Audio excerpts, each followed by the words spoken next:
In our last episode, we presented simple repetition, which can become quite clever, as it emphasizes a point, tells a story, or takes a philosophical bent.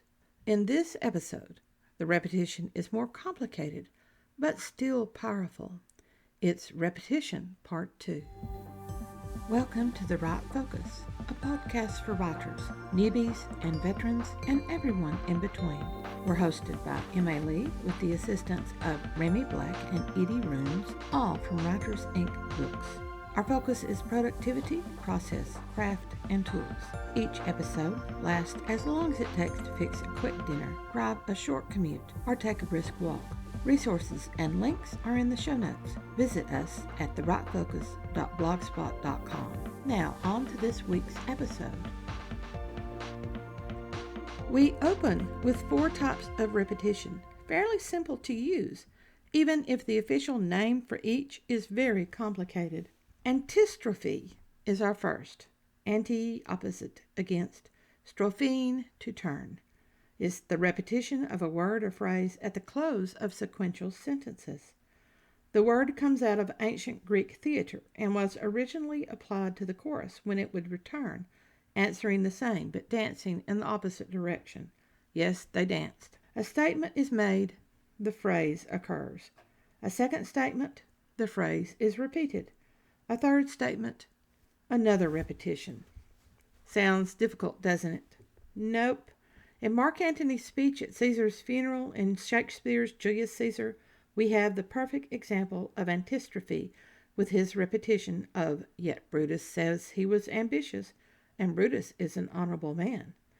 By the time Antony finishes his factual examples that disproves Brutus's honor with that sarcastic repetition, "Brutus is an honorable man," the crowd has swung in Mark Antony's favor.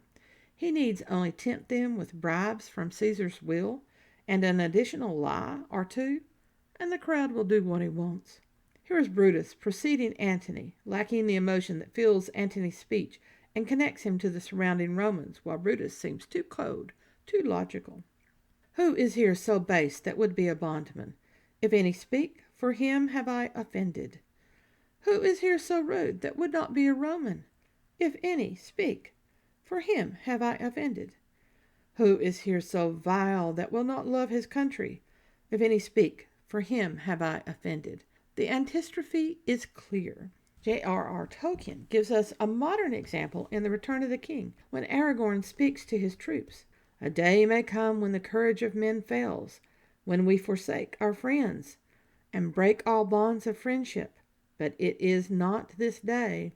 An hour of wolves and shattered shields, when the age of men comes crashing down. But it is not this day. This day we fight." Second, Epanalepsis.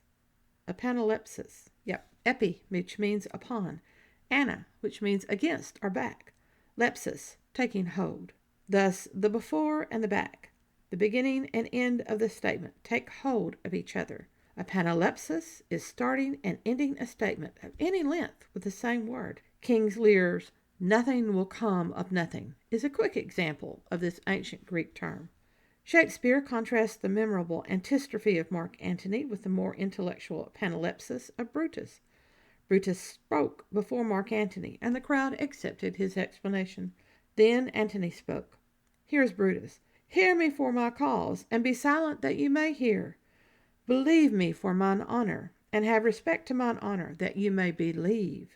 This can be a powerful rhetorical device when used correctly. Brutus's use is weakened by the length of the repetition's separation. In the following example, Shakespeare allows the epanalepsis to have its power. "Men of few words are the best men." That's from Henry IV, Act 3, Scene 2. Third, amplification is building or expanding on a repetition. It will look like incremental repetition, but it actually enlarges on a key word. Amplis, meaning large, facere, to make or do. Shakespeare again provides our example, from Henry V this time. "We few, we happy few, we band of brothers." And here's a fun example from Blackadder. "This is a crisis, a large crisis. In fact, if you've got a moment, it's a 12-story crisis with a magnificent entrance hall, carpeting throughout, 24-hour portage, and an enormous sign on the roof saying, "This is a large crisis." A large crisis requires a large plan. Get me 2 pencils and a pair of underpants. That's from 1989's Blackadder Goes Forth. Fourth is Anadisplosis. Anadisplosis, also called duplication or redouble. Ana meaning back, duplown, to double or fold over. In this Greek rhetorical device, the last word of a statement becomes the beginning word in the next statement. From Star Wars, The Phantom Menace.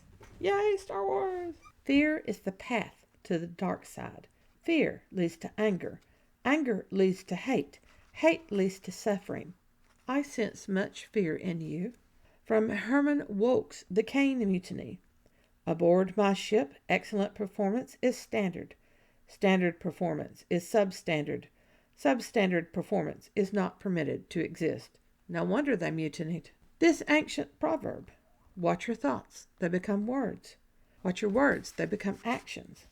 Watch your actions, they become habits.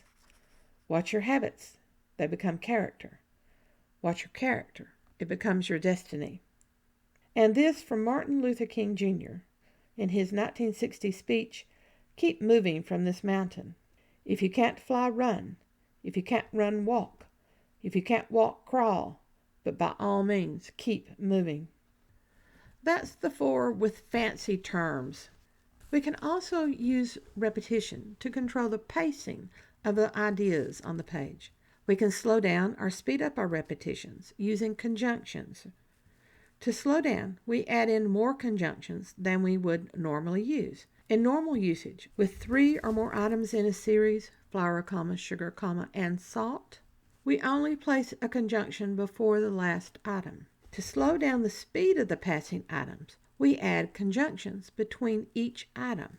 This is the polysyndeton.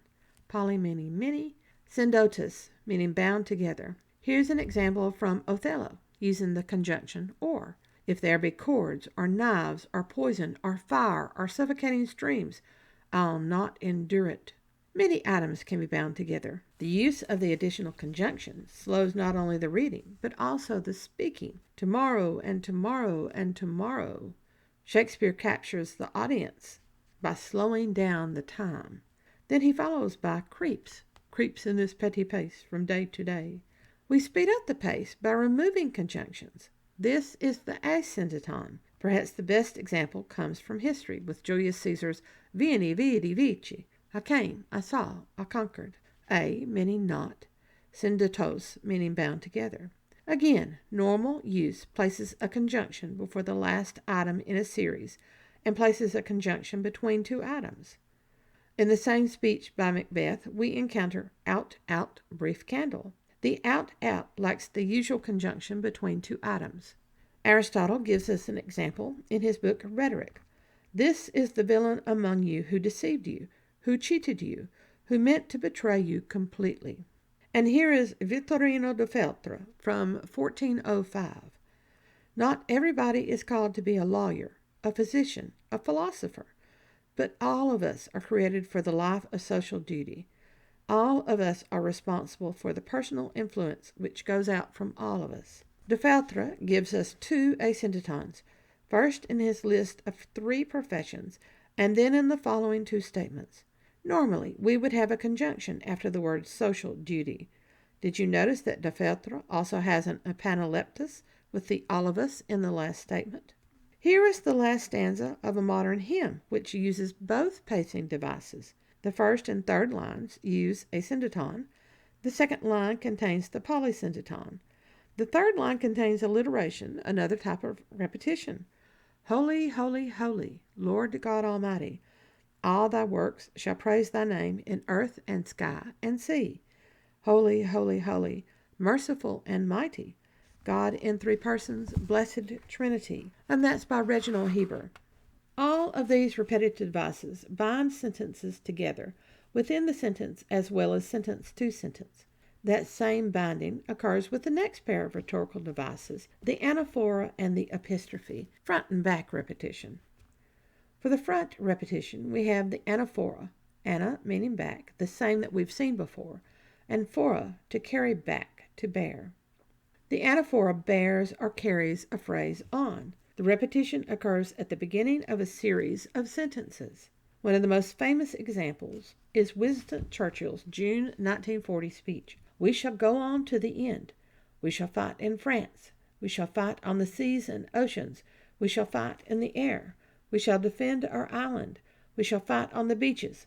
We shall fight in the fields and in the streets. We shall fight in the hills. We shall never surrender. Churchill preceded that speech by 1 month when he addressed the House of Commons on 13 May. Victory at all cost. Victory in spite of all error. Victory, however long and hard the road may be, for without victory there is no survival. Thomas Carew, writing around the time of Shakespeare, uses the anaphora to tie his stanzas together in his poem A Song. Each stanza starts with the phrase, "Ask me no more." Ask me no more what Jove bestows when June is past the fading rose. For in your beauty's orient deep these flowers as in their causes sleep. Ask me no more whither do stray the golden atoms of the day, for in pure love heaven did prepare these powders to enrich your hair. Ask me no more whither doth haste the nightingale when May is past, for in your sweet dividing throat she winters and keeps worn her note. We have 2 more stanzas of that. Thomas Hood, writing in the early 1800s, has a whimsical point that plays with the anaphora. No sun, no moon, no morn, no noon, no dawn, no dusk, no proper time of day, no sky, no earthly view, no distance looking blue, no road, no street, no t'other side of the way, no tops to any steeple, no recognitions of familiar people, no courtesies for showing 'em, no knowing 'em. And he goes on for 10 more lines, and then he says, no warmth, no cheerfulness, no healthful ease, no comfortable feel in any member, no shade, no shine, no butterflies, no bees, no fruits, no flowers, no leaves, no birds, November. Alfred Lord Tennyson uses the anaphora with great ease in his non-traditional sonnet, Now Sleeps the Crimson Petal. From stanza 1 he says, Now sleeps the crimson petal, now the white, nor waves the cypress in the palace walk, nor winks the gold fin in the porphyry font. Notice lines 2 and 3 create a following match through our eyes, as now becomes nor, with a second anaphora, a clever extension of the repetition. Here are the openings to the following stanzas. Now droops the milk-white peacock like a ghost, opens 2. 3 opens with Now lies the earth all denayed to the stars. 4. Now slides the silent meteor on and leaves. And 5. Now folds the lily all her sweetness up. John Keats' traditional sonnet, When I Have Fears, employs the anaphora to mark each quatrain and each element of Plato's tripartite being, mind and body and soul. When I have fears that I may cease to be. And then the second quatrain, When I behold upon the night's starred face. And the third quatrain, And when I feel, fair creature of an hour. Oration depends upon the anaphora to keep audience attention as the speaker moves through the various points, especially with speeches that run longer than 10 minutes. We've done the front. Now let's talk about the back. Placing the repetition in the lead-off position increases its force. That force, however, is harder to capture when the repetition closes a series of sentences, which is called the epistrophe. Epi meaning upon, strophe meaning a turning. Sometimes the epistrophe is called the epiphora to match its pair, the anaphora, or the antistrophe. Repetition always creates emphasis, no matter the length of the sentences or the stanzas. However, the epistrophe has more power when the sentences are short. From Samuel Beckett's The Unnamable, Where now? Who now? When now? From Julius Caesar by Shakespeare, I should do Brutus wrong and Cassius wrong. When the sentences are longer, the power seems to seep away. This example comes from Robinson Jeffers' Medea. They were full of pride. They ruled all this country. They are down in the ashes, crying like dogs, cowering in the ashes, in their own ashes. With longer sentences, the reading depends upon the power of the actress playing Medea to create the necessary emphasis. Notice the power of the epistrophes and Bassanio's defense to Portia in The Merchant of Venice. Yes, Shakespeare again. Also notice the shortness of the lines. If you have known the virtue of the ring, or half her worthiness that gave the ring, if you did know for whom I gave the ring, and would conceive for what I gave the ring, and how unwillingly I left the ring, when naught would be accepted but the ring, you would abate the strength of your displeasure. Abraham Lincoln's Gettysburg Address, which is a speech, uses the epistrophe in short, punchy prepositional phrases as he concludes that government of the people, by the people, for the people, shall not perish from the earth. We could possibly call the ending or sound of the last line in every stanza of Edgar Allan Poe's The Raven epistrophic, as the persona works through his loss of Lenore for evermore and more, for she will come nevermore, quoth the raven. Whatever repetition device you choose, please don't overwork it. Don't ladle in one device after another, thinking that an abundance of devices will improve your writing. Keep a light touch, so that everyone can savor the meaning, not the crafting.